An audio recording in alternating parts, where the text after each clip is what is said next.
ল'বই লাগিব ন মিছাটো নহয় ল'বই লাগিব চাইকেলখন কোনে দিছিলে চাইকেলখন এখন এতিয়া ক'ব গ'লে ক'বলৈও বেয়া পাইছোঁ মানে মই কেলৈ পাইছোঁ সেইকাৰণে মোক সহায় কৰিছোঁ চাইকেলখন তেওঁক দিছিলে তেওঁ যিহেতু স্কুটি চলাব পাৰে তো তেওঁ মোক কৈছে আপোনাক দিছোঁ জুবিনে দিছিলে আপোনাক জুবিনে নাই বেলেগ এজনে দিছিলে তেওঁ স্কুটি চলাব পাৰে এখন ভৰিখন বেকা তেওঁ খালি এইটো কৈছে মই দিছোঁ নক'ব নহ'লে মোক কেতিয়াও চৰকাৰে বস্তু নিদিয়ে সেইটো কাৰণে ক'বলৈ পাইছোঁ চৰকাৰ বোলে একো পোৱা নাই ডাইৰেক্ট কথা আজিলৈকে একোৱেই পোৱা নাই বহুত এপ্লাই কৰিলোঁ মাজতে 2-4 ঘণ্টা ফটককৈ ৰেষ্ট ল'বলগীয়া হৈছে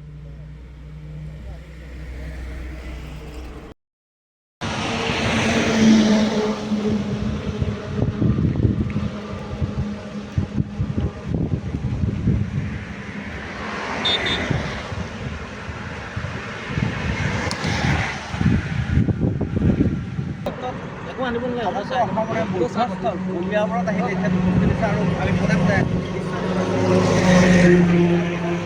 চাওক জুবিন দাকটো আমি জন্মৰ পৰা তেওঁ গান শুনি ডাঙৰ হৈ আহিছোঁ তেওঁক তেখেতৰ গানৰ পৰাতো ভাল পাওঁৱেই আৰু যিহেতু বহুত দুখীয়া সহায় কৰিছিলে যিহেতু মই 2022 চনত মই ভালেই আছিলোঁ পটককৈ মোৰ এটা দুৰ্ঘটনা হ'ল দুৰ্ঘটনাত দুইখন ভৰি গুচি গ'ল যোৱাৰ পাছত মই ডিব্ৰুগড় মেডিকেলত থাকিলোঁ আপোনাৰ 4 মাহ থকাৰ পাছত বাকী মোৰ আমাৰ বৰদল জামাতৰ সমাজৰ যিখিনি মানুহ লগৰ তেওঁলোকে মোক চালে ঘৰৰ মানুহ ইমান মোক চোৱা নাছিলে তেওঁলোকে চালে যেতিয়া 4 মাহ তাত থাকিলোঁ ডিছচাৰ্জ লোৱাৰ পাছত মই অহাৰ পাছত অলপ মোৰ মানে পইচা দৰকাৰ হৈছিলে যিহেতু মই জুবিন দাৰ ওচৰলৈ গৈছিলোঁ আৰু জুবিন দাই মোক একো নাভাবি মোক তেওঁৰ লগত বহাই একে ছুপাৰ ছিটত বহাই খোৱাই বোৱাই তেওঁ নিজৰ হাতৰে মাছ খুৱাই দিছে মোক আৰু তেওঁ নিজৰ পাৰ্চনেল গাড়ীত মোক পঠিয়াই ষ্টেচন পঠিয়াইছে তেওঁলোকে এজন মানুহ পাবলৈ মানে বহুত ভাগ্য লাগিব আৰু এতিয়া যিহেতু মই দেখাত আপোনাৰ এজন মানে দুখীয়া মানুহ এখন হোৱাত ছিঙি গ'ল জুবিনৰ ইতিমধ্যে দাখিল কৰা চাৰ্জশ্বিটক লৈ আপুনি সন্তুষ্ট নে? মই সন্তুষ্ট নহয় অকণমানো সন্তুষ্ট নহয় দোষীসকলে শাস্তি পাব বুলি ভাবে নাই? শাস্তি মানে এইটো মই শাস্তি বুলি নকওঁ যিহেতু চাওক এতিয়া 103 ধাৰা লগাইছে 103 ধাৰা মানে কাৰাদণ্ড তেওঁলোক মানে জেলত থাকিব উশাহ লৈ থাকিব খানা পিনা খাই থাকিব সেইটো কেনেকৈ আপোনাৰ শাস্তি হ'ব মোক আপুনি কওক সেইটো শাস্তি হ'ল নেকি আজি মোকো যদি জেলত ভৰাই দিয়ে মই খাই বৈ বিন্দাছ থাকিম নমৰালৈকে ভাল পাম মই তো মই সেইটো নিবিচাৰোঁ মই ডাইৰেক্ট ফাঁচি বিচাৰোঁ ফাঁচি কেলৈ বিচাৰোঁ চব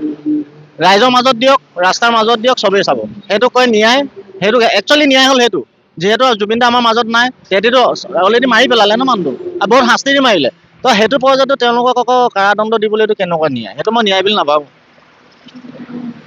জুবিনৰ বিশেষ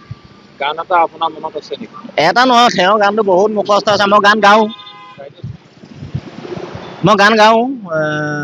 যিহেতু মই গানটো গোৱাৰ আগত মই এটা কথা ক'ব বিচাৰিছোঁ যদি বেয়া নাপায় কওক আমাৰ তাত বহুত সক্ষম মানুহ আছে যিহেতু কাগজ পত্ৰ লৈ দৌৰি থাকে আজিকালি দেখি আছোঁ মোৰতো 3 বছৰ হৈছে এক্সিডেণ্ট হোৱা মই নিজে মানে অনুভৱ কৰিছোঁ মই 3 বছৰত এনেকুৱা হৈ গৈছোঁ মানে চৰকাৰক কাগজ পত্ৰ কৰি আৰু বাকী মানুহবোৰ দেখি আছোঁ ইমান মানে মানুহে কোচত দাঙি আনি সেইবোৰ মানুহ কাগজলৈ দৌৰা ফুৰা কৰে এইবোৰ মানে কি মই বুজি পোৱা নাই তাৰমানে তেনেকুৱা এটা নহওক যদি জুবিন দাই আজি প্ৰকৃতি দুখীয়া সহায় কৰি তেওঁ গানৰ মাজে তেওঁ থৈ গৈছে মই অপংগ হ'ব পাৰোঁ কিন্তু মই আপোনাক আজি এটা কথা কৈছোঁ মই তাৰপৰা ঘূৰি অহাৰ পাছত মই ফুটপাথত হ'লেও জুবিন দাৰ গান গাই হ'লেও 2 পইচা 1 পইচা গোটাই হ'লেও মই চবত নোৱাৰিলেও নাজিৰাত যিকেইটা সক্ষম মানুহ আছে সিহঁতক পাচলি দোকান এখন হ'লেও তামোল পালৰ দোকান হ'লেও মই ডেইলি গান গাই খুলি দিম সেইটো মই আপোনালোকক কথা দিছোঁ সেইটো মই কৰিম আৰু মই জুবিন দাৰ গান জীয়াই ৰাখিম জুবিন দাৰ প্ৰকৃতিত জীয়াই ৰাখিম জুবিন দাৰ গানে মাজেৰে জীয়াই থাকিম আৰু জুবিন দাৰ কলি এটা মই এনেই আপোনাক এতিয়া যিটো কেছ হৈ গ'ল তেওঁ কেলৈ হ'ল যি মানুহক তেওঁ বিশ্বাস কৰিছিলে সেই মানুহৰ প্ৰতি মই গান কলি দুটা গাই শুনাই দিছোঁ জীৱনৰে প্ৰতিপল যাৰ বাবে বিলাই দিলি সিহঁতৰো আজি তোৰ বাবে ভাবিব হৰি নাই কালিৰে তুলগৰি আজি যে গলা তৰি ভুলৰ বলি হলি তই নায়ক হব খুজি খলনায়ক হলি কি যে বিধি সকলো